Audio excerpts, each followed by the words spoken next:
നമസ്കാരം, ഫാസ്റ്റ് ന്യൂസിലേക്ക് സ്വാഗതം. പശ്ചിമേഷ്യ അശാന്തം തുടർച്ചയായ 5-ാം ദിവസവും ഇസ്രായേൽ ഇറാൻ പ്രത്യാക്രമണം തുടരുന്നു.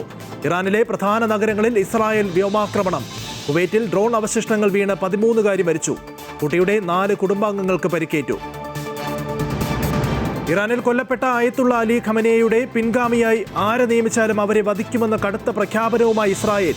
ഭീഷണി: പുതിയ പരമോന്നത നേതാവിനെ തിരഞ്ഞെടുക്കാൻ ഇറാനിലെ ഉന്നത നേതൃത്വം ചർച്ചകൾ തുടരുന്നതിനിടയിൽ ഇറാന്റെ പുതിയ നേതൃത്വത്തെയും ഭൂമുഖത്ത് നിന്നും തുടച്ചു നീക്കുമെന്ന് ഇസ്രായേൽ പ്രതിരോധ മന്ത്രി. ദുബായിലെ US കോൺസുലേറ്റിന് സമീപമുണ്ടായ തീപിടുത്തം നിയന്ത്രണ വിധേയമാക്കി. ഡ്രോൺ ആക്രമണത്തെ പ്രതിരോധിച്ചതിന്റെ പിന്നാലെയാണ് തീപിടുത്തം. മറ്റപകടങ്ങൾ ഒന്നും ഉണ്ടായിട്ടില്ല എന്നും ദുബായ് മീഡിയ ഓഫീസ്. നിയമസഭാ തെരഞ്ഞെടുപ്പിൽ സീറ്റ് വിഭജനം പൂർത്തിയാക്കാൻ ഇടതുമുന്നണി യോഗം ഇന്ന് തിരുവനന്തപുരത്ത്. വൈകിട്ട് 3-ന് AKG സെന്ററിൽ യോഗം ചേരും.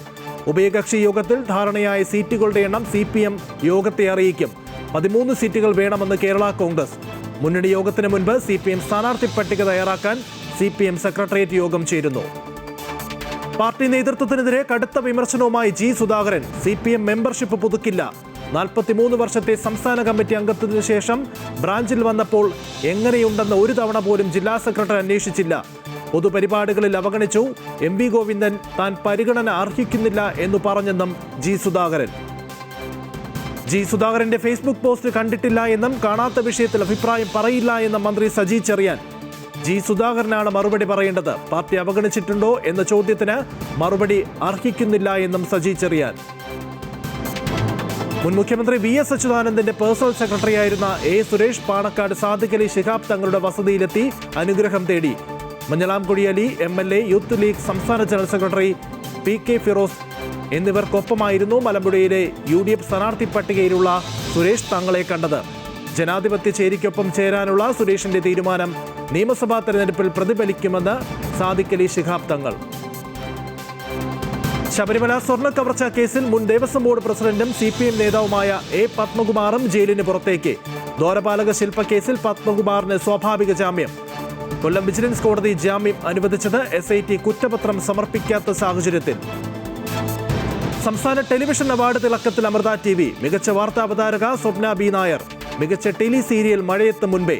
ഇതിലെ അഭിനയത്തിന് മികച്ച നടനായി കൃഷ്ണചന്ദ്രനെയും മികച്ച നടിയായി ശ്രീധന്യയെയും തിരഞ്ഞെടുത്തു. കോട്ടയം മെഡിക്കൽ കോളേജ് ആശുപത്രിയിൽ പഴയ കെട്ടിട ഭാഗം തകർന്ന് പരിക്കേറ്റ ഇതര സംസ്ഥാന തൊഴിലാളി മരിച്ചു. ചികിത്സയിലായിരുന്ന ഒഡീഷ സ്വദേശി കബീർ നായിക്കാണ് മരിച്ചത്. ജനുവരി 28-നാണ് അപകടമുണ്ടായത്. മെഡിക്കൽ കോളേജിലെ ജനറൽ മെഡിസിൻ വാർഡിൽ പൊളിച്ചുമാറ്റിയ ശുചിമുറി കെട്ടിടത്തിന്റെ ബാക്കി നിന്നിരുന്ന സൺഷെയ്ഡായിരുന്നു നിർമ്മാണ പ്രവർത്തനങ്ങൾക്കിടയിൽ തകർന്നു വീണത്. അങ്കമാലിയിൽ 4 പേർക്ക് പൊതുജീവൻ നൽകിയ ജസ്ലിയ ജോൺസനെ ഇടിച്ചിട്ട കാറിന്റെ CCTV ദൃശ്യങ്ങൾ പുറത്ത്. വാഹനമോടിച്ചത് ഡോക്ടർ സിറിയക് എന്ന പോലീസ്. കോട്ടയം അതിരമ്പുഴ സ്വദേശി ജോർജ് തോമസിന്റേതാണ് വാഹനം. അമിത വേഗത്തിലെത്തിയ വാഹനം ഇടിച്ചു തെറിപ്പിക്കുന്ന ദൃശ്യങ്ങൾ പുറത്ത്. അമേരിക്കയും ഇസ്രായേലും ചേർന്ന് ഇറാനെതിരെ നടത്തുന്ന ആക്രമണങ്ങളും ഇറാന്റെ തിരിച്ചടിയുമെല്ലാം ശക്തമാകുന്ന സാഹചര്യത്തിൽ ഇന്ത്യൻ ഓഹരി വിപണി കടുത്ത സമ്മർദ്ദത്തിൽ.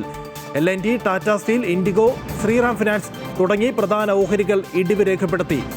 ഡോളറുമായുള്ള വിനിമയ നിരക്കിൽ രൂപയുടെ മൂല്യം 66 പൈസ ഇടിഞ്ഞു. സ്വർണ്ണവിലയിലും വൻ ഇടിവ് രേഖപ്പെടുത്തി. സ്വർണ്ണവില പവന് 2280 രൂപ കുറഞ്ഞ് 1,20,640 രൂപയായി. അന്തരിച്ച മുൻ കേന്ദ്രമന്ത്രിയും കോൺഗ്രസ് നേതാവുമായ KP ഉണ്ണികൃഷ്ണന്റെ സംസ്കാരം രാവിലെ നടന്നു. വാർദ്ധക്യ സഹജമായ അസുഖങ്ങളെ തുടർന്ന് ഇന്നലെ പുലർച്ചെ 2:30 കോഴിക്കോട് മിംസ് ആശുപത്രിയിലായിരുന്നു അന്ത്യം. VP സിംഗ് മന്ത്രിസഭയിൽ ഉപരിതല ഗതാഗത മന്ത്രിയായിരുന്നു ഉണ്ണികൃഷ്ണൻ. 6 തവണ തുടർച്ചയായി വടകരയിൽ നിന്നുള്ള MP-ആയും സേവനമനുഷ്ഠിച്ചു. T20 ലോകകപ്പിലെ സെമി പോരാട്ടങ്ങൾ ഇന്നു മുതൽ. ആദ്യ സെമിയിൽ ദക്ഷിണാഫ്രിക്ക ന്യൂസിലൻഡിനെ നേരിടും. ഗ്രൂപ്പ് ഘട്ടത്തിലും സൂപ്പർ 8-ലും തോൽവി അറിയാതെ എത്തുന്ന ദക്ഷിണാഫ്രിക്ക ലക്ഷ്യമിടുന്നത് ആദ്യ ലോക കിരീടം. ഫാസ്റ്റ് ന്യൂസ് പൂർണ്ണമാകുന്നു. നമസ്കാരം.